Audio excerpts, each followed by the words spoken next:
like I'm floating through the air. The pain I felt is paid for, all is said and done. Oh, I am restricted, fixed upon the web. I need to kick the habit that my mind is breathing in. Break out, I've got to see. Spent all my life holding all of it closely. I played it innocent, a feel of discontent. I'm finally facing it all, fearless.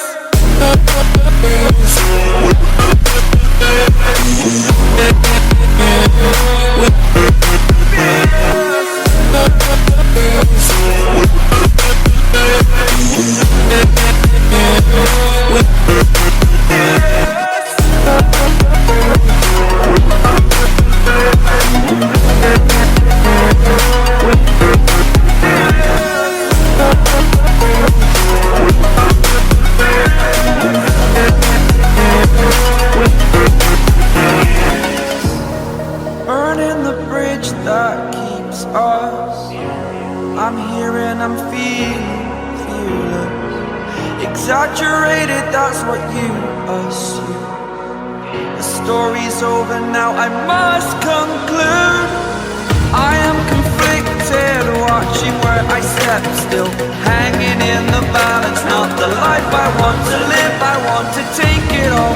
Standing tall, fear I weighed the person you are.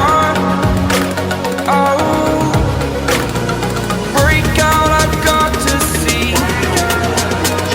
Spent all my life holding all of it closely. I played it innocent, a feel of discontent. I'm finally facing it all, fearless. Fearless.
What's up guys, Phantom here, and I just want to thank you all for watching my career mode, F1 2019 career mode. As we're going to finish off here, we're just going to do teams and driver stats, as we will start off with drivers here, as each section left to right is most important, championship wins, podiums, and points, as we will start off with the top here with me with 3 championships. I'm tied with the most wins and have the most points in the career mode, as I am basically the best driver in this career mode, as Hamilton is the only other driver with a championship with season 1, as he ties us with wins, as he is second in points. As we move on to Leclerc, who bottled season 4 after having almost 2.5 race lead in points. He blew that away in the last 7 races, as he is third in points. As we come to probably the most consistent driver, Vettel here, who only has 9 wins but has 43 podiums, as really his inability to win races has cost him a couple of championships here in season 1 and 3.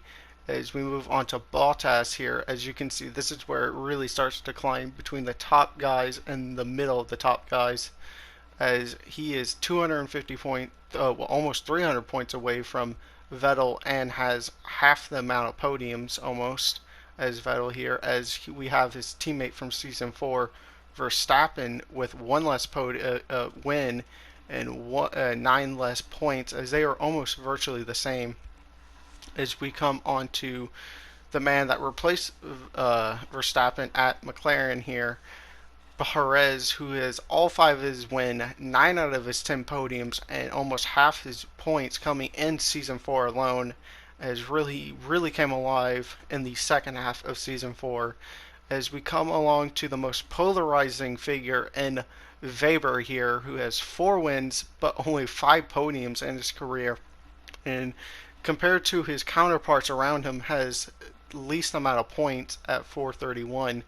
As we look at his teammate from the last 2 seasons, Butler here with 3 wins, with each of them coming in the first 3 seasons, as he has 10 podiums and 509 points. As we come to Norris here, who unlocked his maiden victory at Hungary in season 4, as really he's one of 2 drivers along with his teammate down there in 13th Sainz with 300 points, as he has a couple of podiums to go with his 1 win. As now we come to the 2 terrible drivers that managed to luck their way into victories, with Grosjean staying out at Spa in the wet, as we have Stroll, who won basically at Monaco because of qualifying simulation, as you can see, with 141 and 100 points. As that should just show you how bad Stroll was, who participated in all 4 seasons, while Grosjean, who yes was in a Ferrari for 2 seasons, did miss a season and a half between the halfway through season 1 and the completely missed season 2. As we move on to Sainz, who's the first person without a victory, as he's been snake bitten in season 4, as he has 6 of his 7 podiums in season 4, but could not unlock that first victory, unlike his teammate Norris. As we move on to my 2 former teammates at least, with Ricciardo and Raikkonen, who have both 2 podiums each with 191 and 100 points respectively. As we move on to Albon, who is the last driver with a podium with only 48 points, as he took his victory the same way that Stroll has his only win, with me in season 4 starting out with the Renault dead last, and them getting AI simulations starting up front. As we move on to Magnussen, who's the first driver without a podium but actually has more points than Albon, even though he missed more races than Albon did. As we move on to Hulkenberg, who really just stuck at the back a lot of the time, besides season 1, where he scored 23 of his 31 points with Renault, as he really was just stuck at the back, with his only points coming at Australia season 4 with the big crash helping him along. As we move on to Kvyat here, who finished dead last in season 1 in terms of the championship, and had to wait until season 2 to get his first points of his career, as he's really been outshined from any of his teammates he's had. As we move on to Giovinazzi, who's probably been the worst driver of this career mode, as he's been thoroughly handled by any of his teammates, just even worse than Kvyat. As we move on to Russell, who's been stuck with a donkey of a car at Williams with 15 points. As we move on to Kubica, who had 3 points in his season and a bit, and actually outscored Russell 3-0 before getting replaced by Albon at Williams, as the only driver not to be in this career mode was Pierre Gasly. So it's too bad for him. He's really not on this chart, as he would not have any stat whatsoever. As now we will move on to the teams,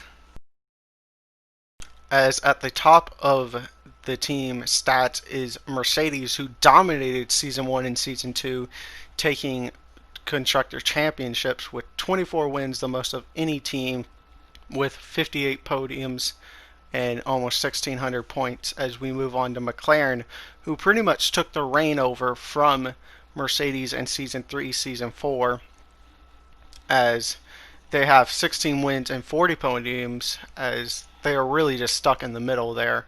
As Ferrari, again, with Vettel being their most consistent driver, and with Leclerc there the first couple of seasons, they really were pretty good. But as you look at season 1 through season 3, they were always the bridesmaid and never the bride. And really, they probably should have won season 3's championship. But they have Grosjean as their second driver for some reason, when Leclerc left to go to McLaren. As we will move on to Haas, my very first team, and the only team that I drove for that I do not have all their wins, as they have 10 wins total, with 4 of them being with me, 4 being with Weber, and 2 being with Butler, as they have 26 podiums and are the last team to have 1,000 points, as they were really good the first couple of seasons. Then they're starting to drop off now.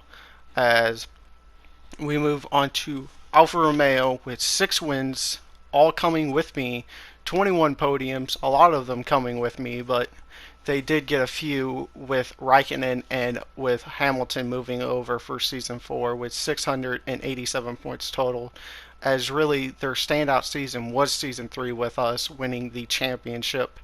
As we move on to the biggest luck team, would be Renault, which would be all due to me basically, with only 2 podiums not being from me, and basically 3/4 of the points being from my championship year and season 4. As you look at the seasons they finished, really, they even finished 10th one year, which says a lot how bad they were, as we really made up for it in season 4 with a 2nd place finish. As we move on to Red Bull, who really were consistent but could never break through with wins, with only 2 in season 1 and season 4, as they have more podiums than Alfa Romeo or Renault, as they are almost at 1,000 points but just could not get there, with season 3 really holding them back, as they were probably the best of the midfield teams, really, as they were really never challenging either whatever team I was in the later seasons, and Mercedes and McLaren, Ferrari, we were never challenged. As we move on to the last team that has a win, with Racing Point, with Verstappen getting it at Baku in season 4, as really season 4 has been their best season, as they were kind of stuck in 6th and 7th after being with Stroll and Perez, but with their duo of Verstappen and Bottas, they've really come on strong in season 4. As we move on to Toro Rosso, which are the first team with absolutely nothing, with 71 points, as 68 of them have come in season 3 and season 4, as they were even in last place in season 2, which is not very good, as they've really stepped it up. as we move on to the wooden spoon here at Williams, who have only 26 points, and a lot of them not even being on pace, normally just being all luck with big crashes, with basically almost all their points, with 16 of them coming in Season 4, really not any of them legit, as they finished last in Season 4 and Season 1, as that is really the end of the team stats. As I really hope you enjoyed my career mode, and I can't wait for you to watch F1 2020 career.